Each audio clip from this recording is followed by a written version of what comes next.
முன்னாடி இது வந்து போலீஸ் டிபார்ட்மெண்ட்ல இருக்கக்கூடிய ஒரு ஸ்ட்ரக்சரல் இஷ்யூஸையும் காட்டுதா? இது வந்து நீங்க நடவடிக்கை எடுத்திருக்காங்க, பிரச்சனை இருக்கிறதுனால தான் நடவடிக்கை எடுத்திருக்காங்க இல்லையா? சுருக்குமா நான் செல்வராஜ் நான் உண்மையில நான் வந்து செல்வராஜ் ஒரு விஷயம் சொல்றேன். ஓகே, நீங்க பேசுங்க, சொல்லுங்க சார். பேசுங்க. அதாவது அதிமுக ஆட்சியில எடப்பாடி பழனிசாமியுடைய ஆட்சியில 2017 கூட்டு கொலை வந்து காசு வாங்கிட்டு கொலை பண்றாங்க இல்லையா, அது மட்டும் 84 பேர் கொண்டு இருக்கிறாங்க எடப்பாடி பழனிசாமியுடைய ஆட்சியில 2017. 2018 81 பேர் கொலை பண்ணியிருக்காங்க. 2019 67 பேர் கொலை பண்ணியிருக்காங்க. 2020 64 பேர் கொலை பண்ணியிருக்காங்க. 2021 82 பேர் கொலை பண்ணியிருக்காங்க. பணம் வாங்கிட்டு கூலிப்படை வச்சு கொலை பண்றாங்க இல்லையா, அந்த கொலை செய்தது மட்டும் 97 பேர் 2017 எடப்பாடி பழனிசாமியுடைய ஆட்சியில். 2018 100 பேர், 2019 113 பேர், 2020 128 பேர், 2021 111 பேர். இந்த மாதிரி அவங்க ஆட்சியில் நடந்த கொலை, கொள்ளை, கூட்டு கற்பழிப்பு, போக்சோ சட்டத்தில் கைது பண்ணதெல்லாம் ஒவ்வொரு ஆண்டும் 23,000 பேர். ஒரே வருஷத்தில் 22,339 பேர் 2017. 2018 24,759 பேர், 2019 22,762 பேர், 2020 வந்து 19,050 பேர், 2021 22,317 பேர். இத்தனை பேரை வந்து கொலை பண்ணியிருக்காங்க, கொள்ளை அடிச்சிருக்காங்க. உலகத்தில் வந்து எங்கேயுமே இந்தியாவிலேயே அதிகமாக நடக்காத குற்றம் நடந்தது எடப்பாடி பழனிசாமி ஆட்சியில். அப்பன மகனை கொண்டுட்டு போய் போலீஸ் ஸ்டேஷனில் அசிங்கம் பண்ணி கொலை பண்ணாங்களே, அதுக்கு என்ன சொல்ல போறாரு? அதுக்கு என்ன எடப்பாடி பழனிசாமி சிபிஐ வழக்கு இப்போ நடந்துட்டு இருக்கு, 6 வருஷம் ஆச்சு, முடிஞ்சிருக்கா? மரியாதைக்குரிய முன்னாள் இப்போ அமைச்சராக கூடிய KN நேருவோட சகோதரர் 10 வருஷம் ஆச்சு அண்ணா திமுக ஆட்சியில் நடந்தது. என்னைக்கு அந்த சிபிஐ போட்டாங்க? என்ன ஆச்சு? 9 வருஷம் ஆச்சு, இன்னும் முடிவு வந்திருக்கா? ஒண்ணு வேண்டாம் சார். இவர் வந்து ஜெயலலிதா அம்மையார், அவங்க அம்மாங்கிறாங்க இல்லையா, அந்த அம்மாவை வந்து இவருடைய டிபார்ட்மெண்ட் காவல்துறையுடைய தலைவர் யாரு? எடப்பாடி பழனிசாமி தலைமையில உள்துறை இருக்கு. அந்த துறையை வச்சுட்டு இவர் சொல்றாரு நிருபர்ல அன்னைக்கே வந்து IG, DIG, DSP எல்லாரையும் நைட்டோட நைட் அனுப்பி அன்னைக்கே அந்த கொலைகாரனு கொள்ளைக்கு போனவன வண்டி எடுத்துட்டு போனவன் எல்லாரையுமே கைது பண்ணியிருக்க வேண்டாமா? ஒரு மாசம் உமா இருந்தார். எதிர்கட்சிகள் கேட்ட கேள்வி, இன்னைக்கு முதலமைச்சராக கூடிய மரியாதைக்குரிய தளபதி அவர்கள் கேள்வி கேட்டதுக்கு அப்புறம் தான் சும்மா ஒரு காவல்துறை எல்லாம் அங்கே போட முடியாது, தனியார் வீட்டுக்கு காவலர்கள் பாதுகாப்புக்கு போட முடியாதுங்கிறாரு. இவர் ஆஸ்ட்ராங்க வீட்டுக்கு போடலிங்கிறாரு.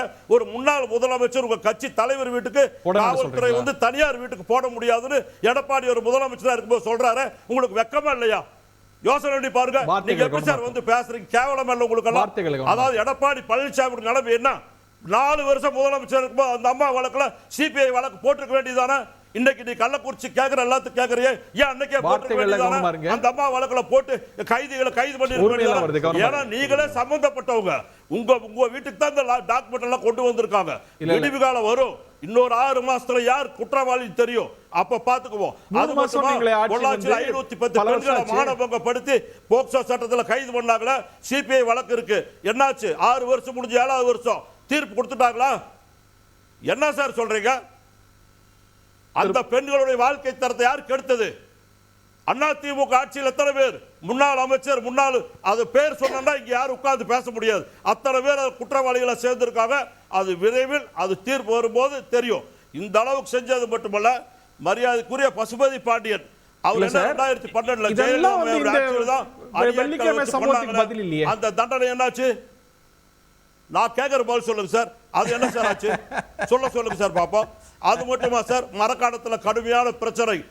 பாட்டாளி மக்கள் கட்சி வந்து மகாலிபுரத்தில் மீட்டிங் நடக்குது, அங்க தகராறாகுது, ரகளையாகுது, நம்ம காடு வெட்டி குருவை கைது பண்றாங்க. எவ்வளவு பிரச்சனை நடந்தது? ஏன் ஜெயலலிதா அம்மையா தான் அத்தனையும் பண்ணாங்க, அவங்களை சித்திரவதை பண்ணாங்க. பதில் சொல்லுவாரா? பாட்டாளி மக்கள் கட்சிக்கு என்ன இவங்க செஞ்சாங்க? ஓகே, திரு பாபு முருகன் அவரோட பாயிண்ட் என்னன்னா, இந்த மாதிரி சட்டம் ஒழுங்கு பிரச்சனைகள், இந்த மாதிரி இஷ்யூஸ் எல்லாம் எல்லா காலத்திலும் நடந்திருக்கு. டோன்ட் பொலிட்டிசைஸ் இட்ங்கற. எல்லா ஆட்சியிலும் இது சட்டம் ஒழுங்கு இல்ல சார். ஒரு ஆட்சியில 671 பேர் காவலர் இருக்காங்க தமிழ்நாட்டுல. இந்தியாவிலேயே அதிகமா காவலர்கள் இருக்கிற நாடு தமிழ்நாடு.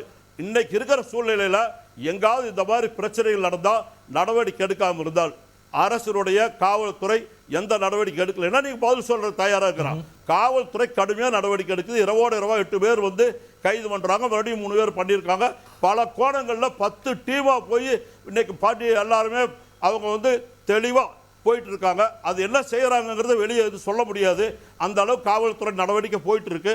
நிச்சயமாக யாராக இருந்தாலும் குற்றவாளிகள் தப்பிக்க முடியாதுன்னு முதலமைச்சர் சொல்லியிருக்காரு. எல்லாரும் சொல்றோம்.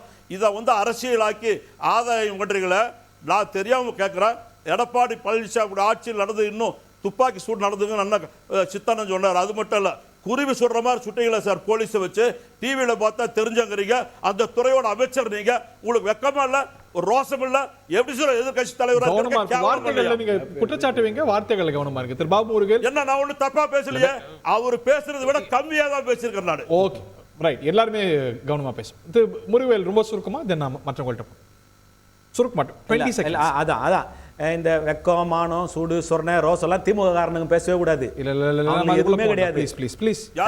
உங்க கட்சி இல்ல பேச கூடாது. இல்ல நான் சொல்லணும்ல, இந்த வெக்கம், மானம், சூடு, சொர்ண திமுக காரணங்க பேச கூடாது. ஃபர்ஸ்ட் அச்சா நான் சொல்றேன், வருஷ கணக்குல 2017 84, 18 89, 19 76, 20 60, 21 82 இத்தனை பேர் கொலை நடந்துன்னு சொல்றாரு இல்லையா? நான் என்ன கேக்குறேன், போன 31 நாள்ல, இன்னைக்கு ஜூனியர் விடன் எடுத்து பாருங்க, போன கடந்த 31 நாட்களில் 133 கொலைகள். நான் சொல்லல, 133 கொலைகள் நடந்திருக்குது. அப்போ அவர் சொல்றதை வச்சு நான் என்ன புரிஞ்சுக்கிறேன்னா, உங்க ஆட்சியில் இவ்வளவு கொலை நடந்துச்சு, எங்க ஆட்சியில் இவ்வளவு கொலை நடக்கும், அதை பத்தி நீங்க கேட்க கூடாது. நான் என்ன சொல்றேன், எங்க ஆட்சியில் இவ்வளவு கொலை நடந்துச்சுன்னு சொல்லிட்டு தானே எங்களை வேணாம் உங்களுக்கு கொடுத்துருக்காங்க ஆட்சியை. அப்ப சிறந்த ஆட்சியை நீங்க கொடுக்கணும்ல. திரு காரைசல், எங்க ஆட்சியில இவ்வளவு கொலை நடந்துருச்சு எடுத்து பட்டியல் படிக்கிறீங்க, எங்க ஆட்சி சரியில்லைன்னு சொல்லி தான் உங்களுக்கு கொடுத்துருக்காங்க ஆட்சியை. இந்த ஸ்டாட்டிஸ்டிக்ஸ் நம்ம அனுபவம் சரியா? இப்ப எங்க ஆட்சியில இவ்வளவு கொலை நடக்கும், அதை பத்தி யார எதுவும் கேட்க கூடாது. நம்ம வந்து லா அண்ட் ஆர்டர் பொறுத்த வரைக்கும் எந்த விதமான அரசியல், எந்த மனநிலைன்னு கேக்குறேன் நான். Point taken sir, point taken.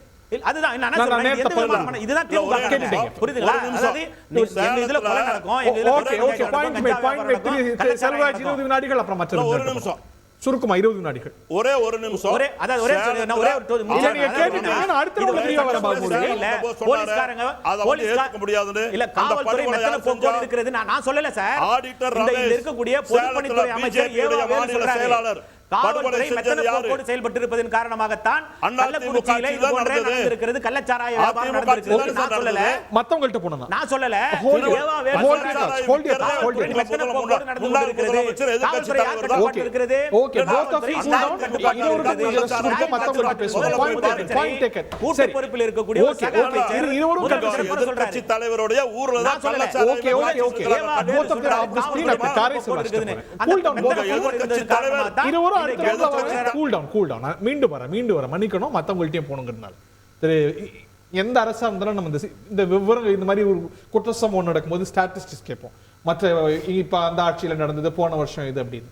நம்ம வந்து நம்மளோட பார்ஸா ஹையா வச்சிருக்கோம். நம்ம மற்ற மாநிலங்களை காட்டிலும் அமைதி பூங்கான்னு சொல்றோம். இங்க நடக்கும்போது நம்ம நிச்சயமா ஒரு கன்சர்ன். இப்போ பொதுவாகவே குற்ற நடவடிக்கைகள் அதிகமாக இருக்கிற மாநிலங்கள் அப்படித்தீங்கன்னா உத்தரப்பிரதேசம், பீகார். அதோட நம்ம ஒப்பிட மாட்டோம்ல.